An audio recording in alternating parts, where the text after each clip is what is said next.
Hello, Testing. how's it going? It's going pretty smoothly. I've had a weird day of work, but you know what? This is what matters. Is work over now? Oh yeah. Or- I'm scheduled until 4, so I got out at 3:55. Amazing. Yeah. What was weird about it? Literally nothing worked from like 10:30 onward. So it's just Okay. like, okay, I can't view any documents for the people, so I can't handle claims. So I sent them a ticket to IT. They got back to me at like 2:30. Um, And then when they fixed that problem, a different problem popped up that took like 10, 15 minutes to solve. So I'm just like, okay, we're just gonna coast for the rest of the day. And then I was very anxious because just like, dude, I really hope I don't have to make up like the lost productivity time. So that's my team leader's like, do I need to do anything about this? And like, no, I'm just like, sweet. The annoying part Right. was that like I had to be online the whole time, so I couldn't just like fuck off and play video games because what if I got a message? I had to be ready and willing to work. Right. But yeah, are you otherwise good to go for this recording session? Yeah, if I'm sounding good, am I sounding all right to you? I have a microphone set up right here. I Yep, was trying to sounds good. get Sounds good to me. sweet. Amazing. All right, so I say the words theme song, and then I edit in a theme song later, and then I say, "Hello and welcome to Hello We Don't Talk, Let's Talk," the show where I, Christopher Hall, reconnect with old friends. And today we have uh, we're gonna go ahead and throw out the word ephemeral, Henry Rabalais. Henry, how are you doing? Good, I'm doing great. How about Welcome, yourself? doing pretty well. Well, welcome to the show. A frequent name that gets brought up in some of these other conversations. Happy to have you on here. Yeah, how many people have you spoken with? We are up. I think this is episode 43. Okay. So pulling a little maneuver that I'm going to refer to as the French Connection because last time was Simon, our other notable francophone from Cameron Heights. Um, so yeah, Henry, it's been a while since we've spoken. It's I been know a years, little many bit, years. yeah, many years, over a decade at this point, if you can I believe think, it. yeah, I can barely. Do uh, Actually, first of all, happy belated birthday. I think yours was very recent, so 2 days congratulations on making ago. it to 29. Eight, actually. Oh, I'm hey, I'm a very young one. 93. Yeah, I was something of yeah, a peculiarity when in high school. Now, I mean, what is age even? Yeah. But at the time, because I'd skipped junior kindergarten Right, just right. because I was early in the year and I was at a bilingual school and I spoke French really well already, so they put me ahead. Gotcha. So I know some bits and bobs about how you've like things you've done in the last while, but for anybody who may not be attuned to the world of Henry, what have you been up to low these past 10, 11 years? Oh man, how succinct do you want me to be? However much time you want to spend. Okay. Really, I'm just here to listen to you talk about yourself. Okay, sounds good. Let's see. Uh, After leaving Cameron Heights, I guess I was, I think like a lot of people in our grade, not entirely ready to jump straight into university. Mhm. I know there's a few people like the Martins, Andrew and John, and I think Connor as well, who took an extra year at Cameron. But I decided to just take a year off and decide where I wanted to go. I feel like in the whole thrall of IB exams and everything, I Mhm. could not even comprehend what the rest of my life would look like. And I wanted to explore some of my passions, like music, which I was developing near the end. I mean, I've been playing piano since I was 8 years old, but I feel like near the end of high school, I was gaining this confidence in And there's, I think, a performing. little bit of guitar in there towards the end of high school as well, right? Exactly. Yeah, I started learning guitar when I was about 15 and was developing that and playing in like bands and stuff with Mhm. Connor and John and Andrew and Richard and Will and just I don't know, Anybody. just anyone who was on to play and I wanted to see where that would take me. So I actually started making some YouTube videos on my year off, just playing covers of songs. And I also wanted to travel. Mhm. had this strong desire to connect with my Italian roots. Both of my grandparents on my mother's sides are Italian immigrants to Montreal.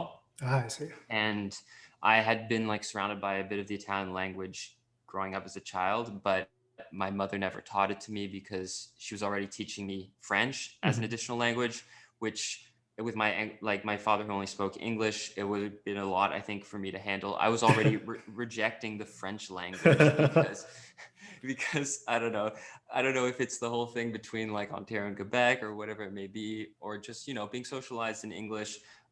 You want to feel like you belong to that. Mhm. And I'd switched from middle school and elementary school that was francophone to Cameron Heights, so I felt Mhm. like I'm as I'm developing into my identity and where I feel comfortable in my own. You just I kind of was got lost along the way. It got lost along the way, and I think I was cruising on the fact that I knew how to speak French, and everyone was like, "Oh, Henry's like francophone." But really, when you compare me to someone like Simon, who literally his family is from France, Mhm. and that's the language they spoke at home, there's a pretty stark difference that I think emerged between us. And he's a native speaker, whereas I would have said I was fluent for my age, but Gotcha. missing that section of time through high school made me stop my progression of being able to socialize in French. Anyways, all that as a precursor to saying that I was really interested in developing my knowledge of the Italian language and getting to know my Italian roots. So in that year off, I traveled to Italy to meet a bunch of my relatives, meeting them, some of them for the first time, and some of Wow. them not for the first time, but I met them when I was like 7 years old. Mhm. So like as an adult, Practically strangers. exactly, yeah. So it's like, I'm 17 years old. I'm actually becoming a fully formed human and I can like make a connection with them. Mhm. And I'm so, so grateful I did that year, because now those relationships are incredibly strong and have led me to like places today that I don't know would have been possible had I not made those choices. Sick. Yeah, so I'm pretty stoked about that year. Even though at the end of it I still felt a bit lost, there was a part of me that I'd managed to work on and develop that school wasn't able to do for me. Mhm. And that was like one of the first times that I really felt that. Um, but another big part about this year was that because of traveling, I had gone to like push myself to go to other places, and I went to Montreal to visit Tara and Angie, who were already going to McGill University at the time. Mhm. So we did a little road trip up there. I forget exactly everyone that came with me, but it was Connor, Will for sure, and Richard. I might be forgetting someone, but those are the people I remember. And we went up to visit them and spent a weekend in Montreal and just had a blast. Like, Love it. absolutely. Like, I don't know. Those first times you're exploring like a new city and just like kind of getting drunk in it and just like, because I hadn't been to university yet, but they were already like immersed in it. So it Mhm. kind of felt like I was experiencing like a mini orientation frosh and just being like, Just like a crash course on being a first year university student in Montreal. exactly. And I loved it. I absolutely loved it. So I think shortly after that, I made the decision that I wanted to go to McGill. Um, and That so, that is a yeah, damn fine reason to decide your university. yeah. I would like to say it's because of his reputation or whatever. But no, I was between there and Toronto. Mhm. And Toronto even, I think, was offering me a small grant at the time, but I was like, nah. Nah, nah, man. I've seen the other side. You Yeah, can't entice me with exactly. this dollary dues. Exactly. So I went there not really knowing what I wanted to study even. I didn't have a good idea, but I knew that whatever it was, I would have had good opportunities Mhm. in. So what did your first year look like? Not going in with a particular plan. A lot of confusion, a lot of drinking, and a Sounds about lot of right. yeah. Yeah, I kind of just cruise, and honestly, I kind of went into the deep end in a way that I maybe looking back would have altered. Like I did not pay enough attention to my education at Mhm. all. I was drinking profusely, and and not in a sustainable way, in a way that was like, I can make this work with my school. It was just like, I'm not attending classes. I'm on like an extended vacation. Um, yeah, it wasn't my brightest moments, but The benefits of hindsight, you know. yeah. And but at the same time, I made really strong friendships with people that I'm still friends with to this day through several like bonding experiences with them. It's people like I formed a really tight group of friends that I ended up living with the next year, and now they're like form the foundation of my like emotional support system in life. You know what I mean? Like Yeah. they've got my back in everything. And for me, I guess if I can put value on that moment, it was really that I wasn't at school. I was there to bond with Mhm. people, which has its own value. Um, but yeah, utter confusion for honestly, let's say a period of like 2 to 3 years. It wasn't until like I failed my first class, and I failed a neuroscience class, introduction to neuroscience, and by that time I'd chosen cognitive science as my major. So it was a pretty important class, and it was upon failing that I was like, shit, Henry, you better Get it get together. you better get it together if you want to like get your degree. And I I ended up like studying really hard to wrap up my degree and like putting a lot of effort in. um, I decided to do an honors degree instead, and I did a thesis, in which I did this whole study, and I would put even more credits and even more work into it. I think there was just like this I don't know. Yeah, hindsight knowledge that I had so much more potential than what I was giving in school, Mhm. and it was something that I was actually capable of doing. I always felt myself a good student. I knew that I was capable of achieving things if I put my mind to it, and I didn't like who I was becoming. Um, it it was entangled with also a series of like bad relationships or depression mingled into that, and I was kind of on coming out of that near the end of university. um, and I felt like I finally had like an academic course set for myself, even though it wasn't like completely specific. I basically wanted to go into psychology of music Hmm. and potentially music therapy. So I was trying to intermingle like my passion for music that I've been developing over this period of time. I've been writing a lot of songs on my own. I found it like a very um, therapeutic medium for me to express myself and to deal with my emotions. And I thought maybe I could harness that and use it to help others. So essentially, after graduating with that degree, I applied for a master's program in music technology where I was hoping to do some Apply. work. Yep. Yeah, apply this knowledge. And contemporaneously, I was also forming my first bands and starting to play in bands within the city and write, and finally like gain the confidence to release my own music. Mm. So there's a lot of stuff happening for me. It was also the first time in my life that I was no longer being supported by my parents.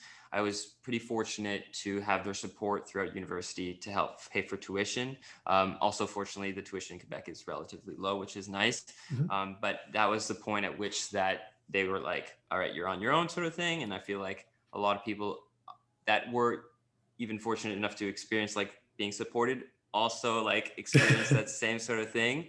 Mhm. And it's a bit of a shock at first, especially when you don't have like a job lined up. So I think I entered this phase where I was like constantly worrying about money and but not feeling confident enough to get like a proper job. So I ended up like bussing tables and working as a dishwasher in the old port of Montreal, Mhm. and kind of living like this bummy like lifestyle, like that I feel like people imagine when they think of Montreal, the artistic scene in Montreal.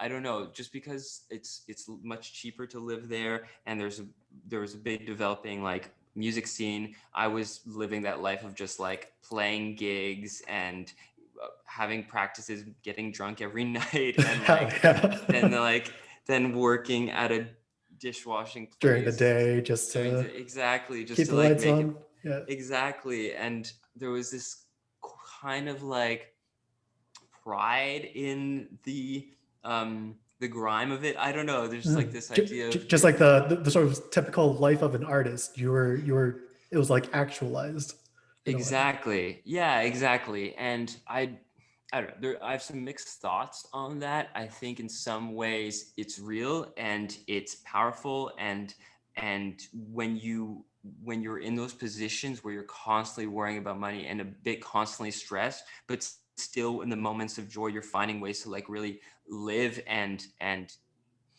put yourself out there vulnerably, Mhm. that brings out a lot in your character. But at the same time, it's a very unstable and insecure place to be, and it's hard to sustain for a long time. And it reached a point where I couldn't do it anymore. I needed to find something more solid ground. And yeah, so at that point, I ended up through a friend getting a job at the Montreal Neurological Institute, and starting to work as a software developer. Oh, So I was pretty fortunate to land this because I had only taken a few courses in computer science, but mhm, because they're like a nonprofit, they're just doing research development for like that's funded by grants, and they're doing it as open source and they're releasing it for free. mhm, Um, they can't offer like the wages that would attract comp sci majors either. So it lives in this little middle, like this middle ground where you can sort of get the job even if you're not like highly qualified. You're just you're just and committed and like willing to put in the effort. and for what it's worth, most of the stuff that you need to apply to the job, you're going to learn from doing the job itself anyway. So you need to come in with this huge knowledge base, A probably. hundred. I assume. No, that's it. 100%. Like I barely was familiar with like classes and objects and all that, but it is one of those things where you realize that most jobs, if you are given the assumption, if it's assumed that you are able to learn the material, given the time and resources, you will be able to learn that Mhm. material. Um, yeah. So I think one thing I just missed in all that was the master's program I had started. I left after 6 months because I was like. I I I assume from how briefly it was mentioned and then moved past that that something along those lines had happened. Yeah. I was in it, I was studying, and then I was like living these two different worlds. And I had this moment. I have a lot of thoughts on this, but I really had this moment where I was sitting in this lab in this soundproofed room, and I had a participant in a study beside me, like doing the experiment. I was walking through it with them, Mhm. and they're like listening on headphones to sounds like beeps, like things that are supposed to be like violins or saxophones, but they're MIDI versions of these. And they're like, how does this make you feel? Like literally, like, Just the realization of like, what am I doing here? yeah, just this like, I'm not saying it's not valuable. It's such a sterile version of what the conclusions that they're drawing from this research. Like there's just such a disconnect that I couldn't help but feel that people who listen to music profusely or people who play music expertly have a more implicit knowledge of these things that they're trying to discover than they will ever be able to express or Mhm. find in the minutia of the data. I don't know. I felt that so strongly. I'm like, I need to leave and I need to just dive Did, into did, it. uh, did you bolt out like mid experiment, just like papers down? I'm out of here. I wish it was that traumatic. Oh man. I mean, yeah. No, no, but in my head, yeah. Yeah, um, so yeah, this brings us to just a few years ago now. So I've been at this position at the Montreal Neurological Institute for um, coming up on 4 years this summer. nice. So I've been working there, enjoying Montreal, finally having some sort of steady income that allows me the luxuries of someone who works, a full-time job. Um, it's close to my home, so I used to bike there before the pandemic, and through that time, I've kind of just been developing various artistic skills. Mhm.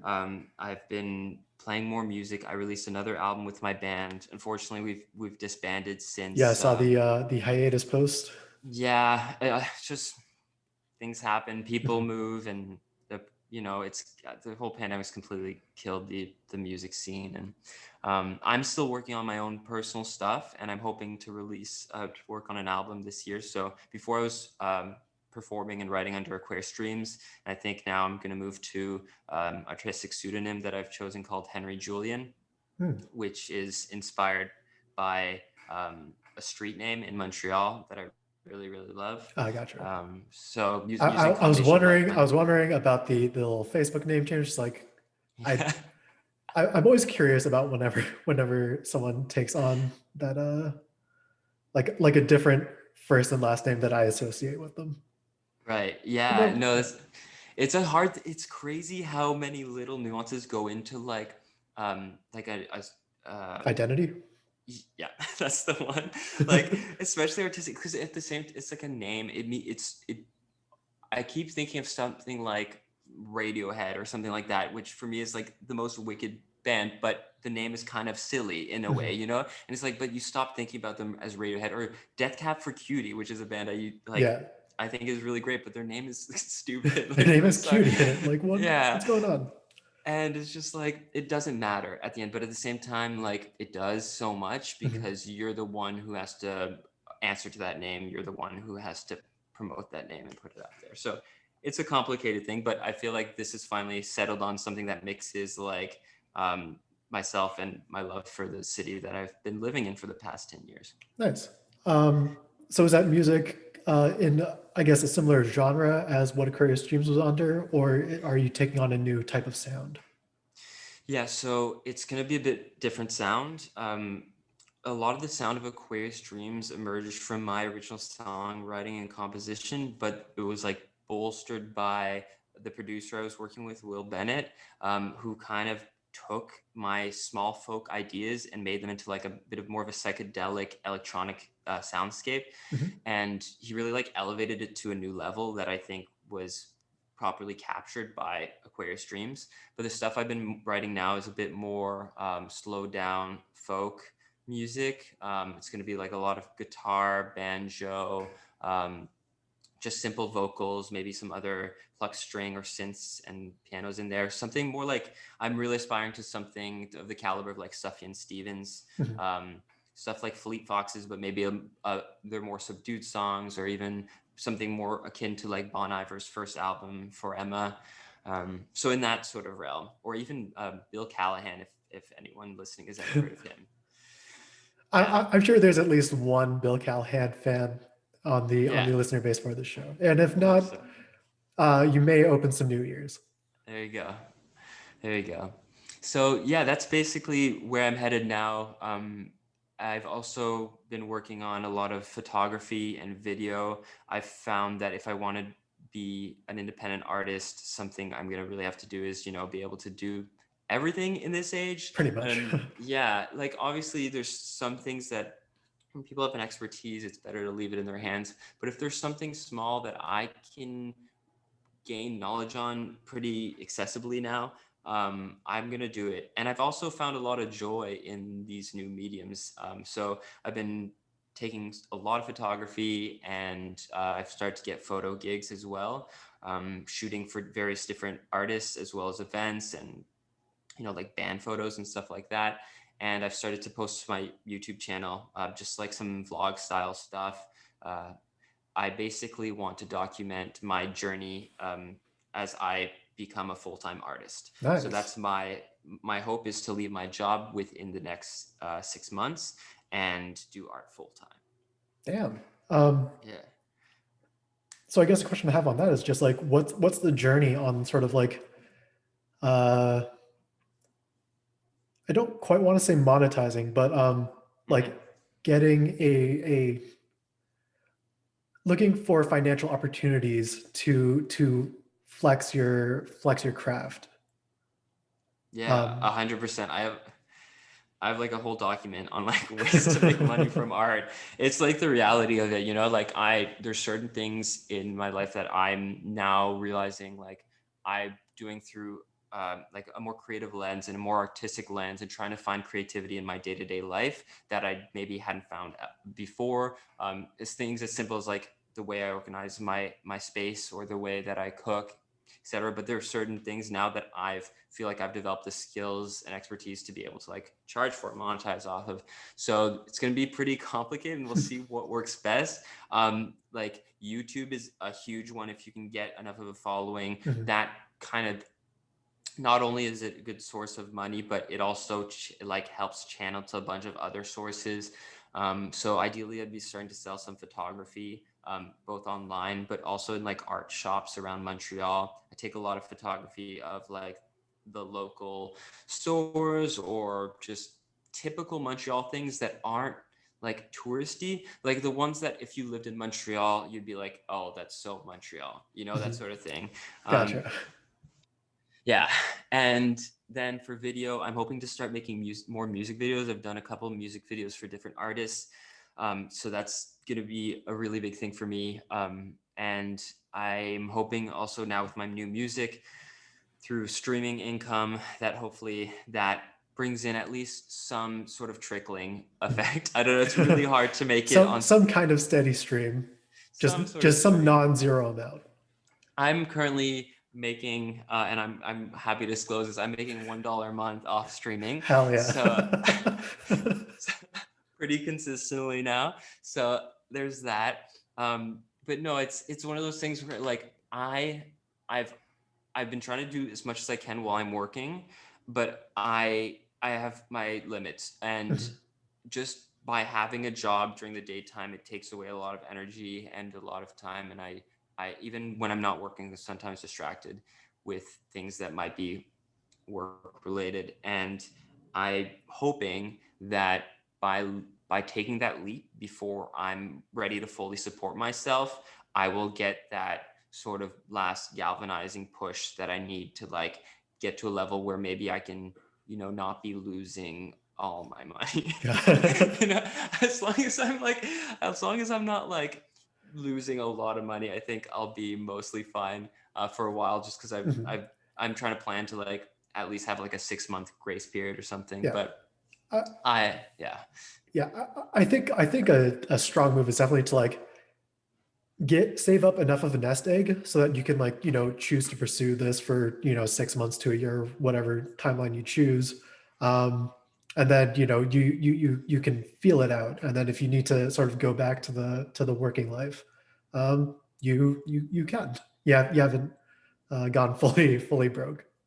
exactly. No, yeah, that's honestly, that's like literally exactly what my girlfriend was telling me yesterday. We were having some drinks for my birthday, and I was expressing some worry about like I keep wanting to postpone when I leave my job. I haven't set a date, but just because of the nature of the current situation Mhm. and the fact that I feel so much more secure having a salary job, and that the uncertainty of not having it, especially in an age where you can have everything artistic shut down for a year and a half, is it's scary.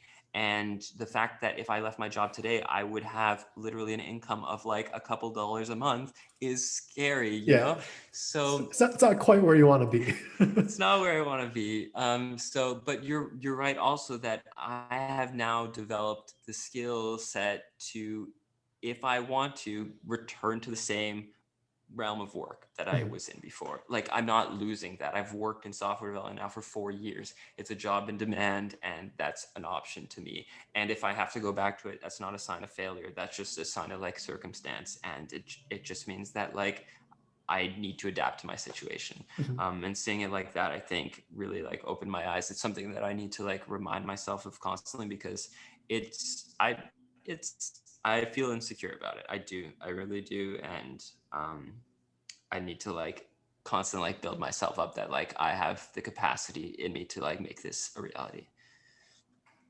Nice. Yeah. um, so rewinding things back a little bit, Yeah. you've dipped your toes into a bunch of different sort of creative endeavors.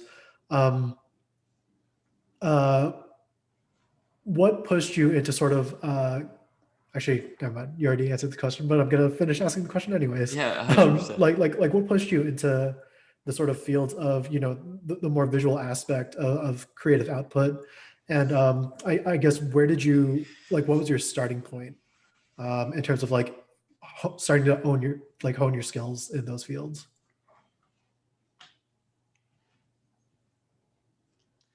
I think there was a moment, let's see, back in maybe 2016 or so, that I met this guy, this musician named Jesse Daniel Smith. And this was kind of coinciding with a time in which I'd been playing in bands for several years. I had my own band too that we'd released an EP. I was starting to feel this like minor disillusionment with just making it as Mhm. an artist, and making it as a band, and having this sort of like pessimistic outlook of being like, oh, it's just like not a reality. It's just like a narrative that we've sold ourselves that we can make it, but it's not like this way of doing it by paying bar gigs every weekend and like pushing yourself through like posters and making Facebook events. Is just like I I was feeling a bit down about it all. And I saw him making videos on YouTube of like covers and some original songs, filmed very like in ways that made you like really interested in him as a character. And I ended up sending him a message and had a coffee with him, and he was telling me that like he thinks that everyone who's playing bar gigs and doing all these like pushes for concerts are like doing music the completely wrong way. We're living in a new internet generation, Mhm. and there's The no reason to be going down this antiquated path the that the makes you paradigm know has things and shifted. that makes you hopeless. Exactly. And he kind of like opened my mind a little bit because I mean, we grew up in an age pre YouTube, and Mhm. throughout high school, we sort of experienced that, but there was no such thing as like YouTube celebrities till the early teens, unless I'm missing something. I feel like maybe like people that made it like from Yeah, like like there were Smosh random or whatever. random viral videos from like '06 to 10, but like once, we got into that decade, like YouTube and like online content creation really started to hit its stride in terms of like a regular sort of uh, uh, income stream. Yeah, yeah, when it became monetized, right? And another thing was, yeah, this also coincides with like Facebook charging for ads, and like if you're a Facebook page, you post to the page, but then literally none of the people that like your page actually see it, and the Mhm. only way to get your voice out there is to pay. And it's like, well, what the hell did I just like Yeah. work so hard to get all these followers for if now I have to pay to access them? And it was he was like, YouTube is the way to go. Get your own website, get YouTube, and then get them onto Spotify. And I kind of followed his lead a bit and made a few covers and really started to work on producing on my own. But I think that was a bit at the detriment of my dedication to my own band. So I was feeling myself already like in this like chasm of this Mhm. split between the two. And but that's when I bought my first DSLR camera, and I started doing video because of that. That was really, really the pushing point. And because I wanted to learn, because I wanted to improve, I just took it everywhere. I took my camera everywhere. But it wasn't until 2 years later, after this sort of like energy kind of like came back down, like because I had this like surge of like I can do it, and then you try new things, you feel resistance, you kind of let them go. I don't know. It's hard. I want to not be a dabbler in many realms of my life, but at the same time, sometimes you if things aren't like going, you kind of need to like let them sit for a Mhm. while. And Don't fall for the sunk cost fallacy. yeah, exactly. Um, so I took it back up again maybe 2 years ago and bought myself like a professional level camera. And I've been shooting it since with that. And I shoot every day now. I just Gotcha. take so many photos. You're steadily chipping away Yeah. at that 10,000 hours baseline milestone. Yeah. I'm doing Uh, some work. I'm doing some work. I might be hitting ne- my first couple thousand now. never let an opportunity slip. Yeah. So at what point in that journey do you go from like, I'm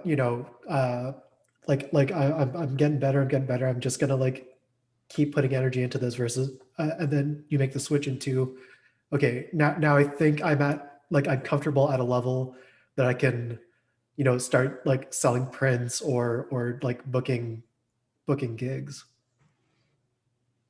Hmm. I think that confidence is built up through appraisal. I think through people like validating your work, and when you're offered your first gig, it's like you realize your work has value, Mhm. and that's when you start to build the confidence to like then offer your work, if that makes sense. Yeah. Maybe I'm sure other people, they feel like comfortable to just like fucking do it and go for it full 100%. Sorry, I don't know if I can swear on this Oh, podcast. absolutely. Okay, amazing. um so but I got my first gig a year and a half ago doing video. But it was because I was actually playing a concert for this organization called So Far Sounds. Just a quick backstory on them. They do like pop-up concerts. They like contact you 24 Gotcha. hours in advance if you're on a wait list, and then it's in a random apartment. You don't know where it is, sort of thing. Very And I cool. played one of those with Aquarius Streams. It was so awesome. And they film one of the songs that you perform to then put on their YouTube channel. Mhm. And there was someone I recognized doing video for it that I just knew from from my Being in the scene. yeah, exactly. Just from, back then. And and I just asked him like what you have to do to get one of these gigs for filming. And he's like, I'll put you in contact with the person who does it. And I contact them and they're like, come to the next one. Like Nice. literally because they have people filming each performance, and they're paying people like $50. So it's just like for like professional photographers who make their living off that sort of thing, is just not enough. Mhm. But for people like me aspiring, it becomes like a school to learn. And I did a bunch of those gigs doing video, and through that made more connections and was offered an event photography gig. And after I'd done enough of these video gigs and done an event photography gig, I started like offering my services. I'd be like, contact me if you want photos. And it's not like it's been super busy. Obviously, in the past All year, it things hasn't. considered, yeah. Yeah, but at the same time, there's a couple people who have been approaching me, and I feel like once I leave my job, my goal is to not only like say on Instagram I'm a photographer, but literally like start reaching out to people Mhm. and really just like being like, if you need photos, I'll do them, sort of thing. So with regards to like reaching out to people, uh, specifically for your the music video you directed recently, I Yeah. wound up sharing it to Reddit because I like the song. But Oh, anyways, amazing! Thank you. I appreciate it. no problem. Like how do you find the talent to or how do you decide who you like to shoot a video for? Mm. So that one, I was approached by Julia, whose pseudonym is Favorite daughter. favorite daughter. Yeah, for I'd shot some photos for her. So she had approached me to do some I see. photography. She had seen some other photos I'd taken and she liked them. And she's like, can you do some like profile shots for me for my artist branding? And I did some shots, and she really liked the way that they turned out. It was sort of like this thematic. So her name is like favorite daughter as the artist. So I thought there was this sort of like self coronation idea where she was like being crowned by someone as like the favorite daughter. I don't know. It felt like this like really regal vibe. She's Mhm. also got this like very like Snow White-ish type of thing, like prince, like I don't know, Disney princess Yeah, face. Um, so I thought it all worked together. And after I did that, she was really impressed. And she's like, I've got a grant. I'm looking to shoot a music video. I know you do video as well. I liked your photography. Let's do it. gotcha. And um, so I kind of was thrown into the unknown there because I'd never shot a music video before, but she had someone directing it. So the whole storyboard and all the scenes were already written out. So I was I basically in see. charge of, because yeah, it's all these like nuances of film that I was not aware of before, but it's such a massive world and it's so fucking cool. Like, just I don't know, so the director's the one who like actually handles the work between like the artist and the film crew, and makes Mhm. sure that there's like a proper story and all the shot lists and everything. And then Mhm. the what role I was taking was the director of photography. Photography. Yep. Exactly, yeah, the DOP, or otherwise known as the cinematographer, who is responsible for everything image. Mhm. Anything that enters the image is cinematographer's responsibility. So we were a small crew. We were just the director, me, the cast, and then I had my friend who's actually like a seasoned cinematographer, sort of like being my Supervising. assistant. He Oh, was actually nice. assisting me, but also like he was like, this is such a he's his partner's the director, I and see. but Julie had asked me, even though Mhm. he has more experience. But he was like, hey, he's been mentoring me in a way for the past few years in photography and video, and he's like, fuck it, dude, let's. I want to Like, help you. I want to make this be the best thing for you that it can be, so mhm. that you get this experience. You know. So Um, it's like assistant in terms of like a title, but like a second set of eyes in it, practicality. that's exactly it. So he'd be like, "What's the scene? What are we doing?" And I'm like, "This is it." And he's like, "Okay, like I suggest like lighting it like this, and like show me." And then it'd be like, "Yeah, that looks good," you know. Um, so yeah, no, it's really really cool. It was an awesome experience. It's set. I mean, it's one of those things where it's like working in a restaurant where it's just like you're on your feet the whole time, and it's like, you might be going for like 12, 14 hours, but then and the moments sometimes you're like really stressed, but at the end you feel like this big relief. And more so than working in a restaurant, at the end you feel like you created something meaningful.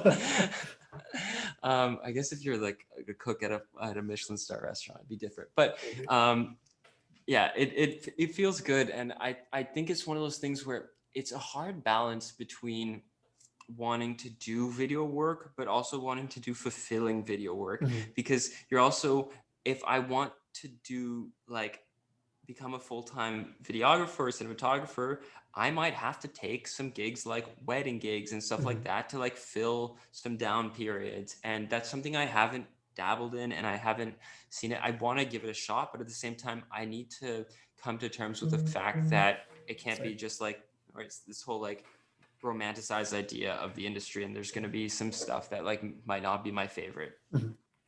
The sort of like the real jewel like gem experiences versus just like the sort of necessities of being in the industry. Exactly, yeah. That's incredible. It's been super exciting hearing about your sort of journey through the stage of your life. Yeah. Yeah, there's more to come, hopefully. I feel like with this launch into artistry, I guess, into like trying to find ways to be a creative as a living, I'm also coupling this with plans to move to Europe with my partner, Hmm. who I've been with for almost 6 years now. Oh Um, wow. yeah, she's Italian. She's from Milan, but we met in Montreal. And I fortunately have Italian citizenship through my mom, through my grandparents who are Italian. Hmm. And I've kind of been having this like, I think we started talking about this when I was about 25, so a few years ago now, and having this bit of a quarter life crisis of like having always resided in Canada, but having had this experience at 17 of like knowing what it was like to have family elsewhere and having this connection, and just this strong desire to like to leave Canada before I turned 30. Mhm. And so we were planning on doing that this winter. And just because of everything, that didn't happen, but we're hoping to make it happen this year. So that will kind of like coincide with when I leave my job. And so I'll be like moving continent, moving maybe to a country where I don't even speak the language, and starting a new life essentially. So some big changes in the Yeah. pipeline. Yeah. I certainly hope that they all pan out the way that I imagine you envision them. I hope so. Um, so you had mentioned your earlier travel to Italy, fresh out of high school. Um, you just said that you may not necessarily be comfortable with the language. What was that experience like from a language perspective? What do you feel like you learned? Yeah. So Just to clarify the reference, and not necessarily comfortable with the languages, because maybe we'll move to Spain or Portugal Oh, where I gotcha, don't know gotcha. the language. But in terms of my experience learning Italian back, like going to Italy for the first time when I was 17, it was weird as fuck. Like honestly, being We able to like, what's that? like and that was like before the sort of like smartphones all had like these translate apps to like really help along the process. This was just like YOLO mode essentially. I had a little pocketbook like yay big, and just with the like small like translations. the old-fashioned way of visiting a foreign nation.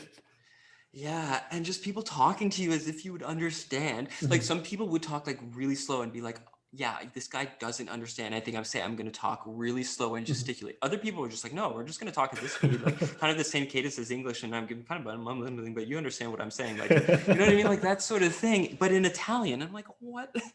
Like, yeah, just never being like I had been exposed to Italian words here and there. I had a bit of an ear for the phonetics and the cadence of it all, but no, I was really fortunate to be surrounded by family though that would Mhm. like take me around and like be patient with me and help me out.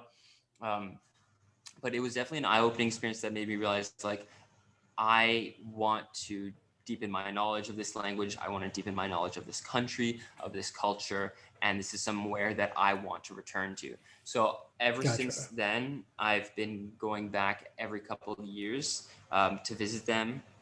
I even did an exchange program with this, like a cultural exchange program with this girl from this area of Italy called Trentino, where my grandmother is from. Mhm. They sponsor these cultural exchange programs for descendants of people of that area to deepen your your Connection. connection. Yeah, let's put it as connection. Like it's not like patriotism. It's just like on it the way they do it. It's really like it's all about like the songs and the immigration story and the difficulty, but also the beauty of it's up in the mountains near Austria. It's an Mhm. incredibly beautiful place in Italy. But yeah, so I made this beautiful connection with this girl Valentina, who also came to Montreal to visit me, and since then I've kind of been going back and developing and deepening my knowledge of the language. And I'm actually currently in Italy right now, um, Oh, in Florence. Yeah, where Lily hadn't seen her family in over a year, and so we're just like we're gonna come spend some time with her family. We're both Italian citizens, so they let us in, mhm. and we're staying here for 3 months. Oh So wow. so now being in the country and speaking Italian some more, I'm not, Lily would say I'm fluent. I feel like I still struggle, but at the same time, I can, in any other situation, I can make myself understood and Mhm. understand people to a reasonable You're extent if they aren't, you're not going to get completely exposed out there. No, exactly. It might take people a few sentences before being like, "Where are you from?" It's like, "Oh, okay," So that I always feel good when it takes them a while and they're not right away, certain of it. Very nice. Uh, so for structure purposes, being that this is Yeah, a podcast, there are a yeah, few for sure. questions I'd like to ask some guests.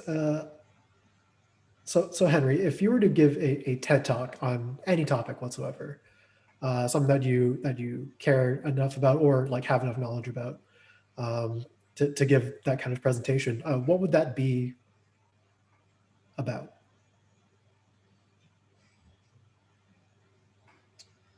Let's see. I think I'd be torn between a couple of things. I think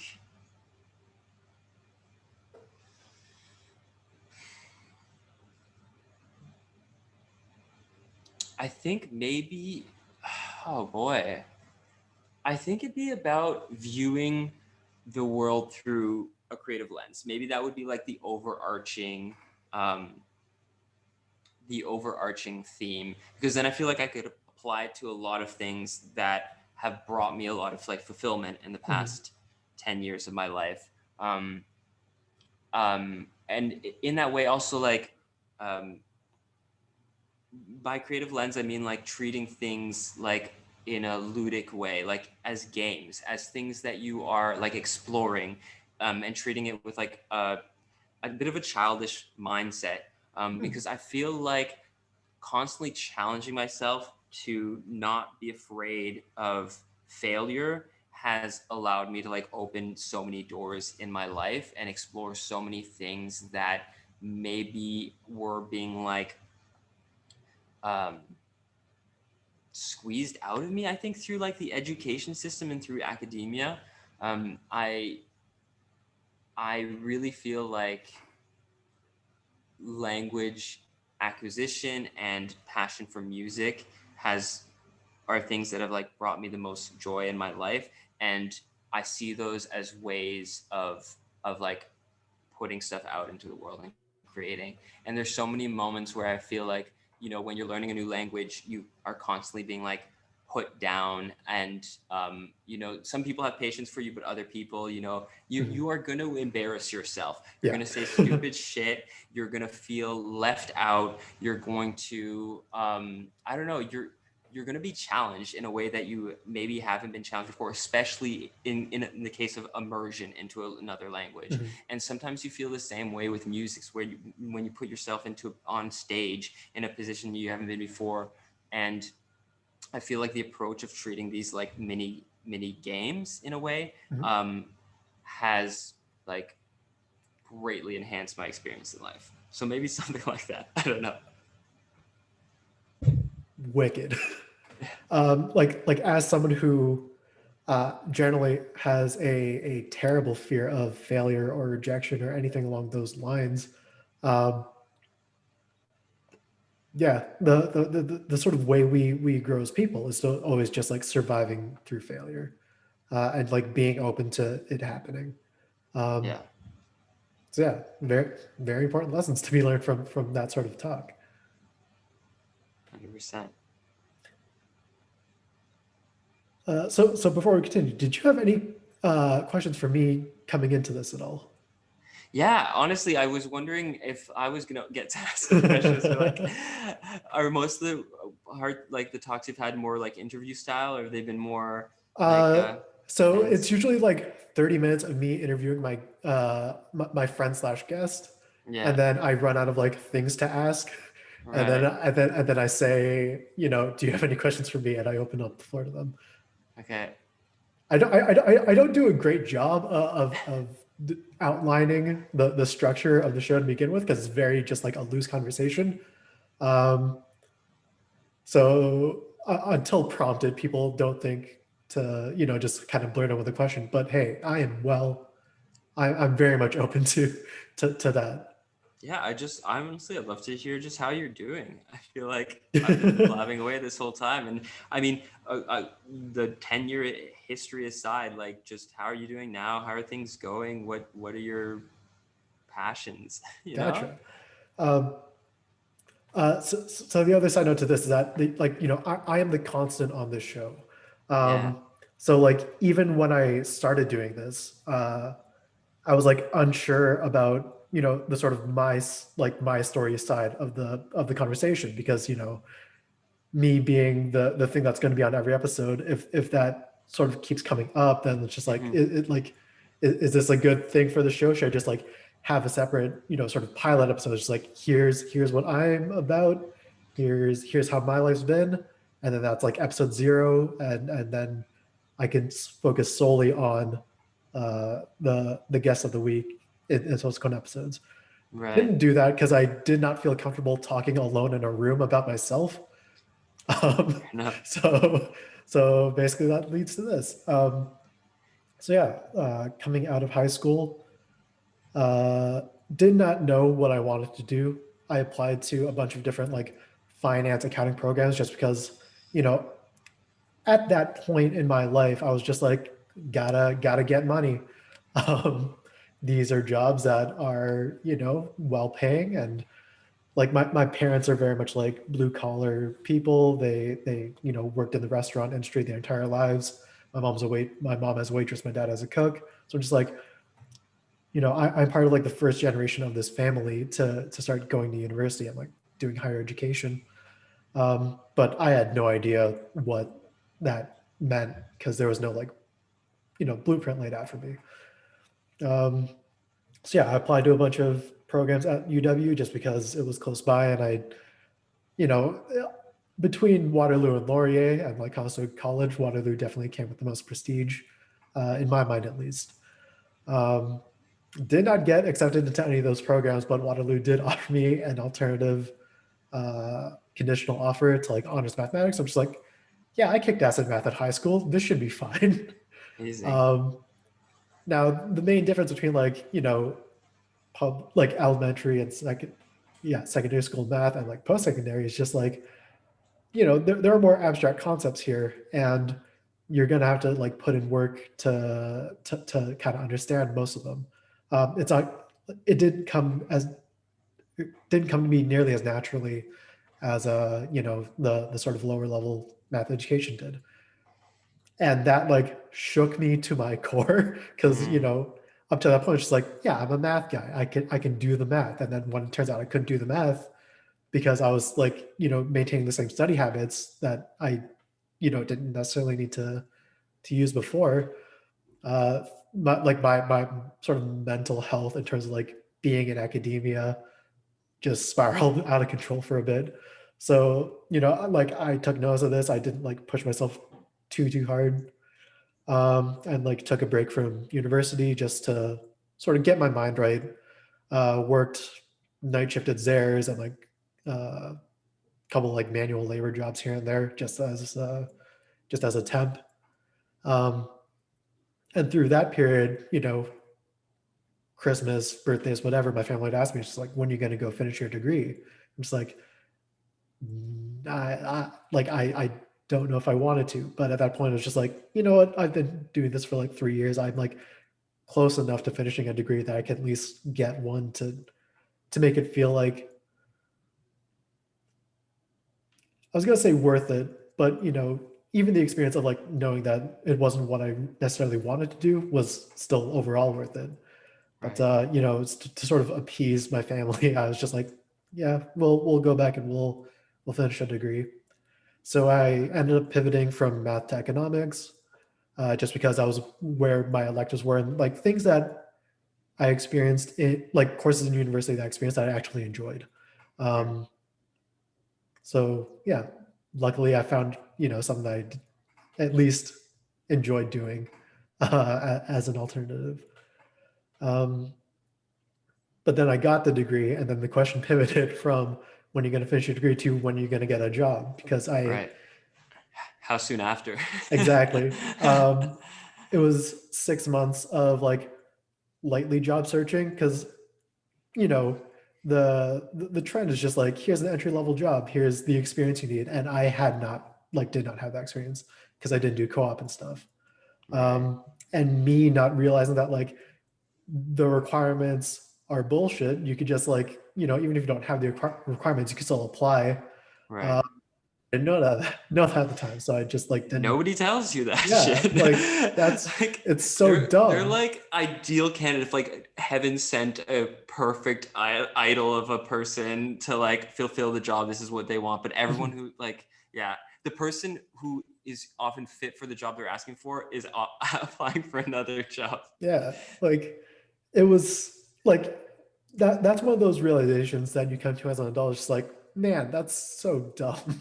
Yeah. um, but yeah, so I eventually wound up working the mailroom at an insurance company, which is the same company I've been at for the last little over 4 years. I started in November 2016. And then being an insurance company dealing with trip cancellation type claims, this last year has been super busy. um, so they migrated me out of the mailroom to start helping with like we had 20,000 claims or something for uh, like a staff of 30 people. So they just kind of pulled in like temporary examiners from different departments because things like selling insurance wasn't necessarily a thing that was going to be happening for the most part. So rather Right. than firing people, they're just like, we're just going to move you somewhere else, get you utilized so that we don't have to let people go, which has been very cool with the company. um, and then I got to start working from home, and that's where I've been since over the course of the pandemic. um, and then in terms of like stuff I do outside of work, I still play World of Warcraft, which was something that, I did as a young man since like grade 7. Um, but like as I've become sort of the one thing that I thought was going to happen that as I got older, that like, new young people would start playing World of Warcraft and I would have to be like the leader for those people. Turns out that's not what happens at all. No. The people who play like there are very few like new players to World of Warcraft. It's very much like the people who played World of Warcraft, 10 years ago are the same people that are playing it now. And Right. or like people that, took a break from the game are coming back.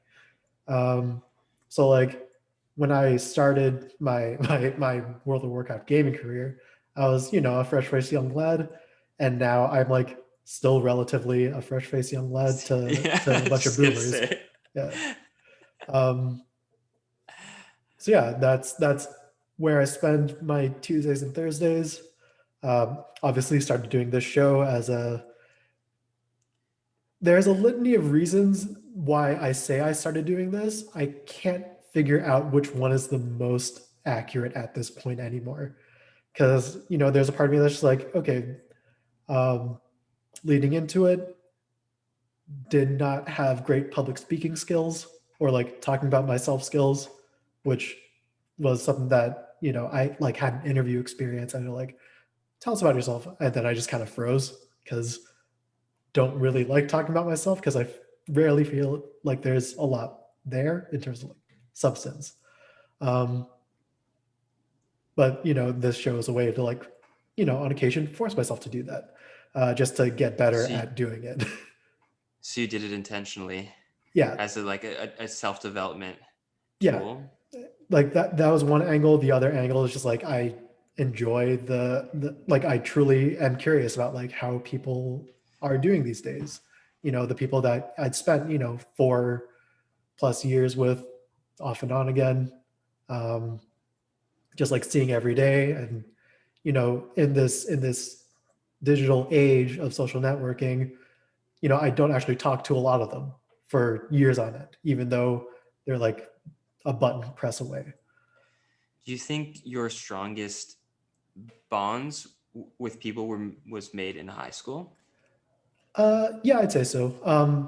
Sometime between like grades 7 through 12, because a Mm. lot of the people I went to school with in grade 7 are the people that wound up in IB as well. Um, and then Cameron Heights gave room to a bunch of new people, or introduced me to a bunch of new people because of IB. Um, Would you say you enjoyed your high school experience? oh, absolutely. Uh, Crush things academically, and even though I didn't really talk to many people at school for like the first 3 or so years, that sort of last year as people were, finishing their like the IB program and stuff, I started to feel like much more connected, um, which is very good for a socially awkward kid to like sort of feel comfortable in that experience and uh, feeling less alone. That's amazing. I feel like it's a very common thread amongst people I reminisce about high school with. Mhm, There's a sense, obviously, maybe some people not included, but that it was generally overall by the end of it a good experience. mhm, And I'm glad that it was able to provide that for you, even if just at the end, near the end, like a coming of self and a feeling of belonging. It's mhm. like super powerful. And I can relate to that a lot, a lot. Yeah. And like the response rate to me just point blank cold call reaching out to people to be on the show has, you know, definitely shown to me that, I'm not alone in this feeling as well. But yeah. 100%. I honestly, I really appreciate it. It's pretty like it's pretty bold, pretty ballsy of you to do it too. It's like honestly, just talking to me about like this to me, this is a perfect example of like what I was mentioning is something like for my tight just like channeling something creative into something that like betters you as a person. And this is like you're bringing people together. You are like activating a collective memory.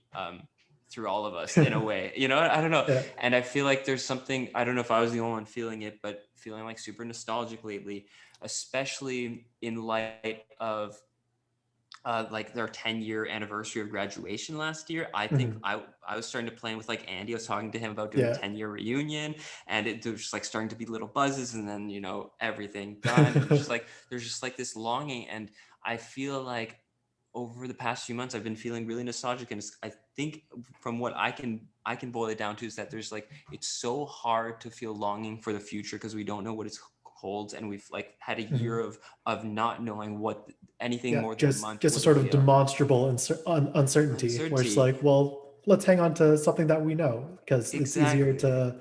to sort of find solace in that. Um, That's exactly it. and also just like as we, have more time to just like sort of sit and reflect a bit, um, it's only natural that we sort of reflect on, what like how we got to where we are now, and just like thinking back on our lives. But yeah. 100%. I think this probably came at like a really good time for a lot of people, honestly. I don't know if a lot of other people have said that, but like Oh yeah. I The feel the whole lockdown situation made it very easy to just like, I know people aren't doing anything, or at least I hope people aren't doing anything. Um, so yeah, like why not book aside, 60 minutes to like 60, 90 minutes, just have one of these chats. 100%. But yeah, that's pretty much my life. I'd like to say that there's like a lot of stuff in the sort of, intervening university years from like 2010 to 2016. Like I started doing improv as like a way once again to sort of flex the performative muscle, because I had historically had terrible stage fright. Um, uh, I got onto like the UW improv performance team, um, the 1 year that I tried out for it, and just like the stage fright didn't go away, um, but a personal thing that I enjoy is just like making people laugh. So I got to achieve that at least. Right. Yeah, Interesting. So every time it was terror. Like every yeah. time. For the most part, it's just like, am I being funny? Just like a little, just absolute unconfident dude. Um, did Over the not did not fully get flop sweats at least, so that's a plus. Was there any change from the beginning to the end, or no? Was it constant? Um, I think as I did shows to like complete strangers, that sort of anxiety of performing was still there. But like doing sort of more performative scenes to people that I was friendly with and like knew, that definitely alleviated a lot of it. So I think I just need to like either see everybody as a friend and like, yeah, they Mm-hmm. get me, or just don't perform in front of strangers, and that'll do the trick. Interesting. So yeah, it's just nice. It's I don't know. At least in that, it's nice to know there's a kernel of something in the sense that like there's there's a mindset element that become can be like the perception can be manipulated as to like the weight of the judgment of others Mhm. is like malleable in your own mind in a way, you know? Yeah, that's the hope. I've yet to really be in a situation where I get to like try and sort of bend the thinking in that direction. Just because uh, I feel like improv outside of like a university scenario and just like being an adult and like here's like a small like comedy school. I don't feel like that's quite the same vibe, and like it just feels like a lot more work than fun. Right. At the start of last year, I had actually like set a New Year's resolution to like maybe try and get back into doing improv, um, just like in that way as a adult person outside of school. And then COVID shut things down, and then Yeah. I said, hey, you could keep my money as a credit, and now I kind of want my money back, but I already told them that they could keep it. But that's fine. They're a school doing it. They're a program doing important work, so I'll let them have it for now. Get my credit back. Yeah. I was like, I don't feel like I need this anymore. Whatever. It's just money. It's just money. It's funny. Yeah.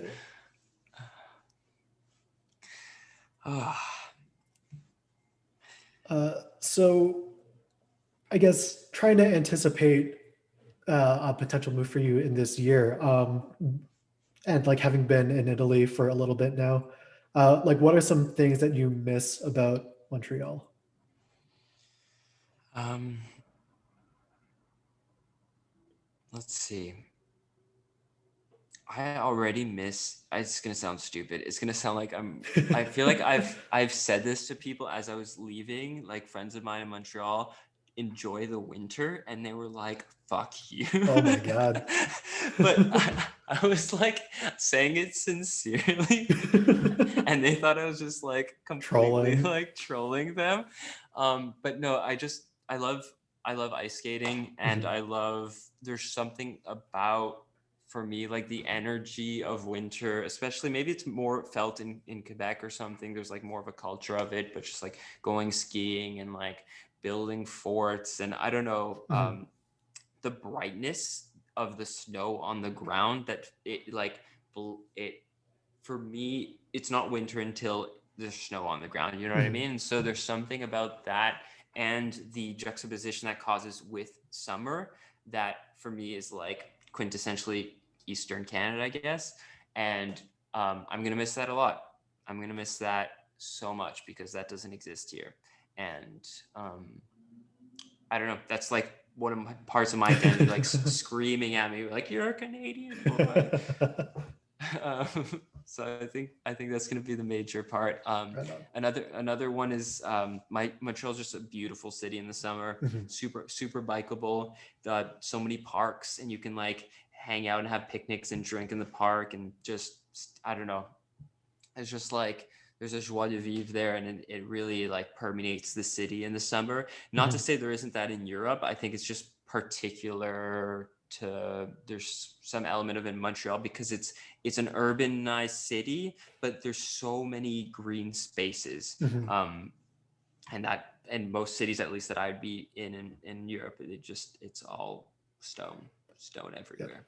I've been to Montreal on a few occasions in my life. I think both of them were for Oshiega purposes. Yeah, yeah. But I remember just like walking around at like 3 a.m.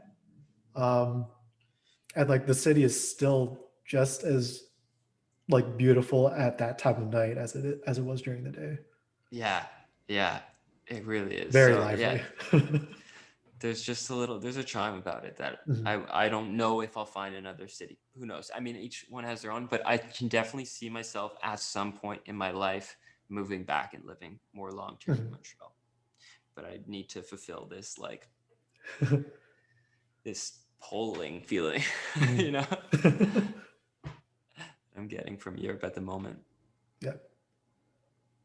Um, Yeah, so one question that I'd like to ask all of my guests, yeah. Henry, if you were to host your own version of this show where you talk to someone that you haven't spoken to in a while, I do not need to know who they are in the slightest. Who would you like to have on as a guest?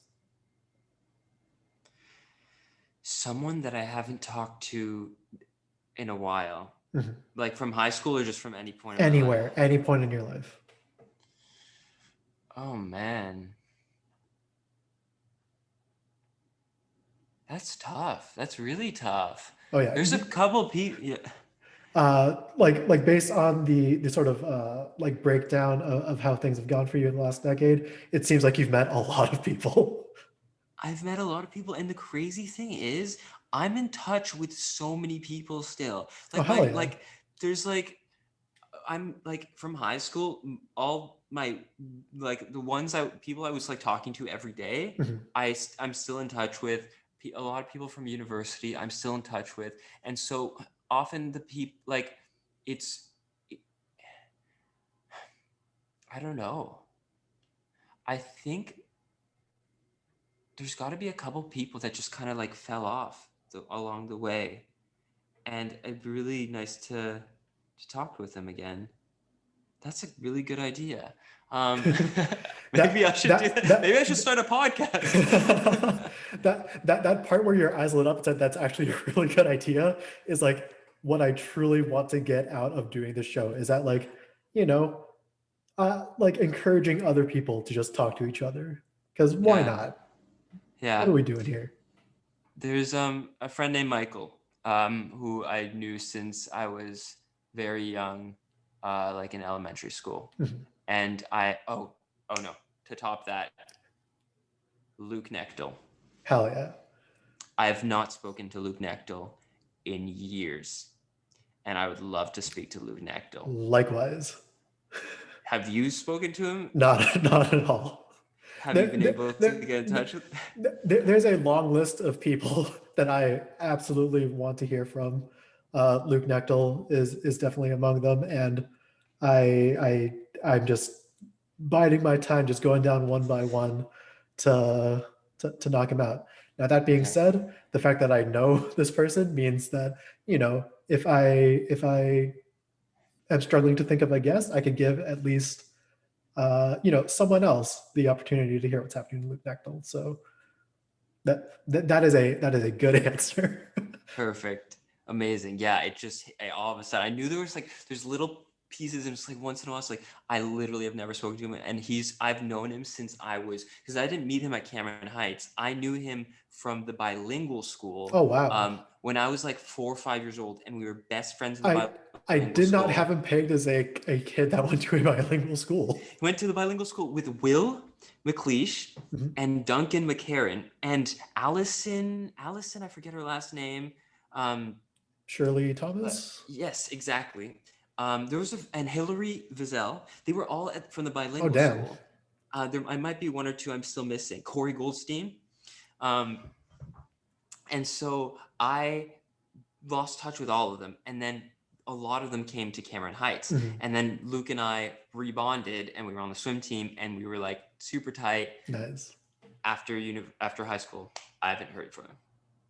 And I feel like at some point in my life, there's going to be a All rekindling. right. I don't know. I hope. It's time to slide into Luke Nechtel's DMs. Just Yeah. say what's up. What's up, Luke? Yeah. Maybe you'll Wonderful. hear this podcast and, Hopefully. reach out. Luke, if you're out there, I miss you. Right on. Um, yeah, that's. Did you have anything else you want to ask me before we wrap up here? Um, I I think just thank you, man.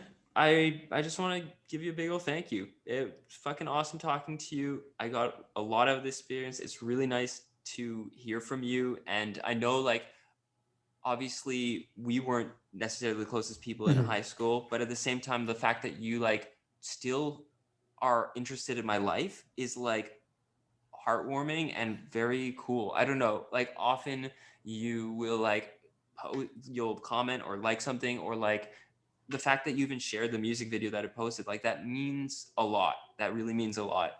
And like I know that obviously you've expressed feelings of like feeling uncomfortable or like having trouble with social situations or feeling alone, but like the stuff you put out into the world is like it's really felt and it's really appreciated. And yeah, just wanted to express that. Thank you, Henry. There's that appraisal that was mentioned a little bit ago. There Love you it. go. Love to hear it. Thank you so much. Yeah. Um, so yeah, so to wrap up my show, I'd like to give my guests a moment to sort of plug anything that they either have going on or believe deserves more people's attention. So Henry, you have the floor to just say your plugs. Um, sure. Yeah. I just want to plug the fact that I'm going to be an unemployed artist soon. And if you're interested in my art in any way, I'm going to be producing my work from now on under Henri Julian. So Henry written with an I dash Julian written with an E. Um, I would love to also hear from you if you're interested in chatting, catching up, talking about music, photography, coding, anything, honestly. And if you like my art, and you want some work done for yourself, also feel free to reach out. Wonderfully done. Henry, thank you so much for sharing this evening with me Yeah. sometime late in the night over there, I believe. Yeah, it's just past 11 now, 11:20. Uh, very, very, very kind of you to grace this podcast with your presence. And No, yeah, 100%, man. I didn't realize it was so big. Like 40, over 40 people. yeah, man, I'm grinding at it. That's so many. That's our like how many? Or is it? It's not just people in IB, or is it like? It's people from all facets of my life, mostly Okay, school, okay, because that's I think the only place where I've met like people that I would consider friends. I guess there are a few people from work that I might want to have on the show at some point, or like my old WoW days. But yeah, mostly a few people from elementary school, a lot from high school, and a couple people from university. amazing. And is it are you releasing it on like streaming websites? So the video version goes up on YouTube and the audio version goes up on anchor.fm, which then gets redistributed to like Spotify, Apple Podcasts, wherever people get podcasts. Amazing, dude. Oh, The technology is in place where that part is very, very simple nowadays, and I'm thankful for that. yeah, yeah. Third-party distributors that just like put it out there are Mhm. really helpful. I do the same thing with music. I'm sure Yeah, it's like a very similar stream for podcasts. probably. Um, awesome, dude. Yeah. Sweet. I can't wait. Now I want to go check it. Have you posted a lot of them? Oh yeah, for sure. Oh my God, I'm gonna check that out right now. Everyone gets a small little blurb about what I think is a good way to introduce the podcast. Okay. But yeah, so this last bit is for you, the listener, whoever you are, wherever you are, whenever you are. Thank you so much for listening, and I'll catch you next time. And then I end